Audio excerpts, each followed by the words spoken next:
Please make very welcome Yvonne Goes. I'm sitting in a canoe. I'm hanging on to reeds at the side of a river, trying not to be swept away with the current. The other two boys are emptying their canoe onto the riverbank because all their gear was wet.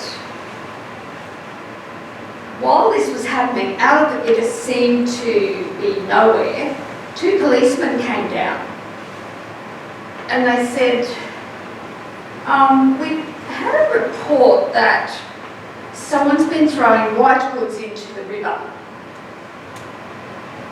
And we kind of just looked at it. So how we got to this?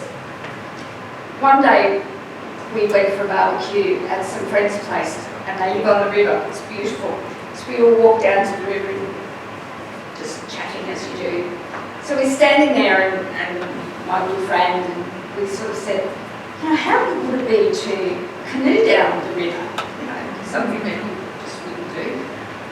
Anyway, lo and behold, suddenly canoes are hired and we enlist another friend.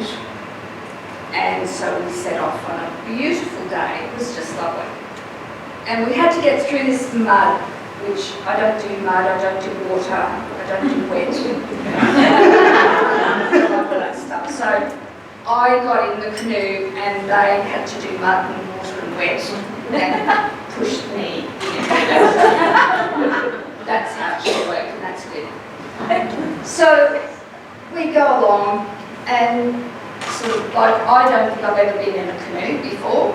So we're sort of working this all out and feeling our way and going along. We'd actually planned to stay the night somewhere, anywhere. We had no clue.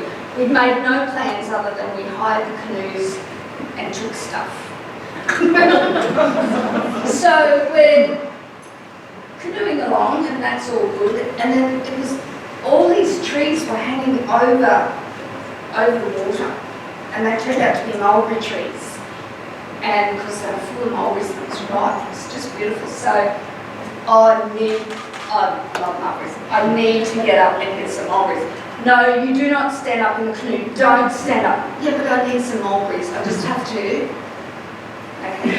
So do it very gently. I did. And I got the mulberries. And it was all good. So we're canoeing along, a few hours. It was just lovely. It was really good. Chatting away, two canoes. So lunchtime came, we found a boat ramp. So we stopped at the boat ramp and had some lunch and sort of recessed and progressed. So that's all good. Keep going. So another couple of hours and this storm blew up. And it was really, really windy to the point where because I was in the canoe on my own, the two boys were in the other canoe. And I could not deal with the wind. I kept getting swept to the side, and so you sort of have to try and get out. So in their wisdom, they decided that they would tie me to their canoe so that I would stay off the bank. So that worked. That was good. That was good. So the storm came. We were totally drenched. Kept going until we could find somewhere where we thought, I don't know what we thought, but we just decided we would stop and camp for the night. We had no clue who owned these places or where we were. We had a vague idea, but we just sort of climbed up on the bank. So we had two little tents. I'd set mine up, and the boys were still setting theirs up. And I just went through, I saw a sign. I thought, I'll go and read that. And so I wandered over, and there's this big sign that goes, "Beware of the dog." Oh crap. So I'm just imagining a big Alsatian German Shepherd thing coming all looking down and thinking, right. So I ran back and said, "We're moving, we've got to go." So I remember clearly my tent was up, so we just picked up one each side, we ran around this sign and then onto somewhere else. So we set up, I'd had tea prepared, so we just heated it. We had little burners and just rough stuff, and we managed. And we stayed the night, and that was all good. So next morning, get up, back in the canoes, and we're still tied together. didn't really think much of it, and that's fine. But it was calm, it was lovely. But we were going against the tide, so we were in the tidal area, so we were going against the tide. Anyway, so we're going along, and then in the distance is the railway bridge. And it started to get, they're really big, 4 big pillars, so that the water narrows into columns, and it started to get quite rapid.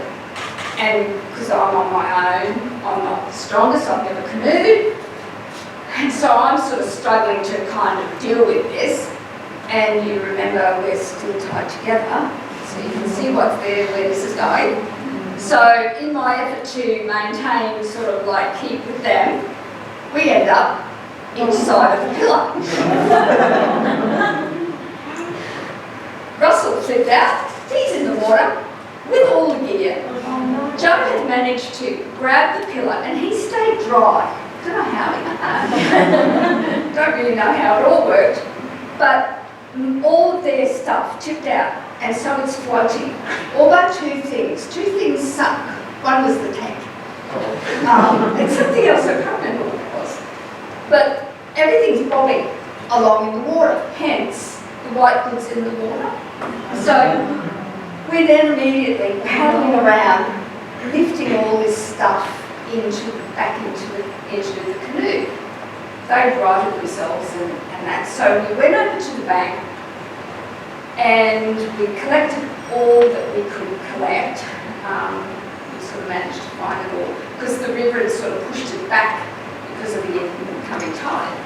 So that's where we were. I'm sitting in the canoe, hanging onto the reeds so that I don't float away. They're emptying everything because everything's wet, spreading it out on the bank. And these 2 policemen come down. I was like, what the hell? White goods? And so we sort of said, well, no, we haven't been throwing machines or washers or anything into the river. So anyway, we sort of said, oh yeah, okay, fine. And I think they thought it was a bit of a joke because they were kind of like a bit amused about it. They sort of kind of half walked off and then they turned around and said, are you guys all right? Yeah, it's all good. We're fine, no worries. So anyway, so we hauled out, my canoe's out. And then we had all the canoes out. We were sitting and looking at, here is the oar over that had been put on the pillar out in the middle of the river. There's an oar out there. So I said, I'll go. So he hops in the canoe, goes over, gets the oar, comes back. So to get him up, he's sitting there, so Ross and I went, pull the canoe, so I put my head down, go, 1, 2, and then he was up, and I still had my head down. Joe had stood up because he knew he was up, and I went, 3, and he went, what? So he backflipped into the water, so he was wet, so everyone was wet except me. So anyway, that's kind of, we dried out and we got back into the canoes and ended our adventure. So we actually did learn something from that, and that is next time we're going to put all our gear in a big tub, screw cap tub. Now I'm going to paint the damn thing white so when it does fall out, it does look like a